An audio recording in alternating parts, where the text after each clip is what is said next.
Hello, this is John Yoon. The title of faculty development grant is a machine learning approach to Internet of Things fence. This slide gives you the background, what's going on in current internet. Here is the World Wide Web, and in our infrastructure there is router, and then we have server and data. So this router has a rule set. The rule sets can be applied to prevent attack network packet if packets try to attack. So in order to do that, the rule sets are defined in firewall. Firewall could be hardware or maybe a software that's installed in the router. What if we have the Internet of Things? So what is Internet of Things? So IoT is the network of devices and wide variety of devices with complex designs and different functionalities and deployed to monitor the environment. So it has sensors, actuators, and also connectivities. So as you may see here, for example, smart refrigerator has sensors and it connects to the internet. So we call that Internet of Things.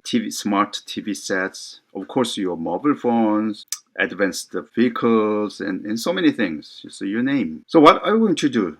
I'm going to connect that to the typical router. That is possible.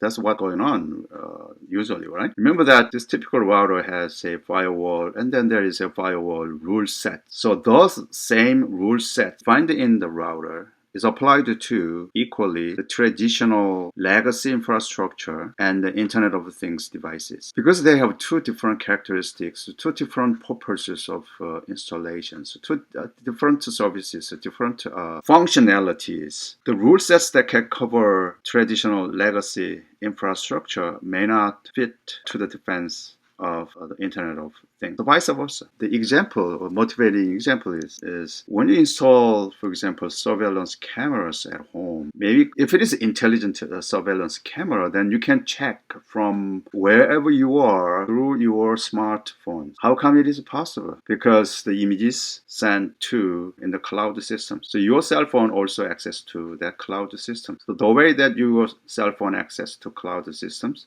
there may be many other cell phones, same cloud. At least we do not know which cloud systems my surveillance camera communicates. From my experience, there were more than 20 different IP addresses out there can access this. That is illegal, right? Legal access. For example, if it is Amazon cloud systems, this trusted surveillance camera make the services possible efficiently.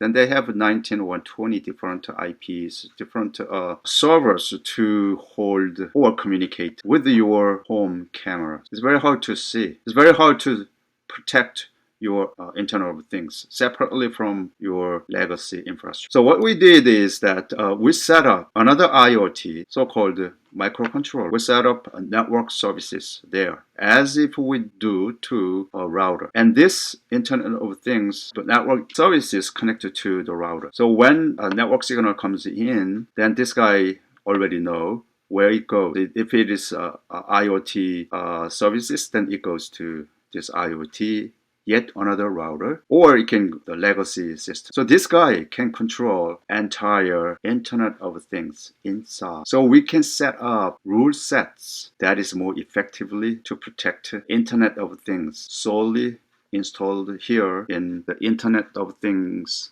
enabled network services, which is inside this typical router. So this is our implementations. So as you see here, one of this is IoT enabled a router where there is firewall or rule sets installed. It can control all entire, while the other may be able to serve typical infrastructures. So architecture looks like this, and what this guy can do, it has a routing service, DNS service, and access points, host, and DHCP. It can generate dynamic IP addresses that distributed inside these IP addresses, and firewall rules. So this itself is complete network domain, which is contained in this typical infrastructure. Since we have this, if we set up some network packet monitoring systems, then we can see that packets comes in this or going out from this IoT. That is part of this. So with that, we developed IoT attack models. It works well. So far, so good. to defend IoT devices against the typical attack. Then why machine learning defense? These days, everything can be more intelligent. So attack programs become intelligent. Attack coding uses machine learning techniques. We call that adversarial learning. To cope with that, we set up artificial neural network. It's very hard to explain in this short time, but this is input nodes. Input nodes has training data sets, and we have hidden layers, and each one has different weights. And then we iterate this how many times? Usually in my implementation, 50 million times on sets of training. If we have 100 different training sets, then multiple billion iterations. At each iteration, through this aggregation of interactions and activation functions applied, and therefore some of the outputs, this output is compared with our well-known the result, which is part of these training sets, and compare with that. That is an error. It goes back. This is back propagation, and it updates the weights.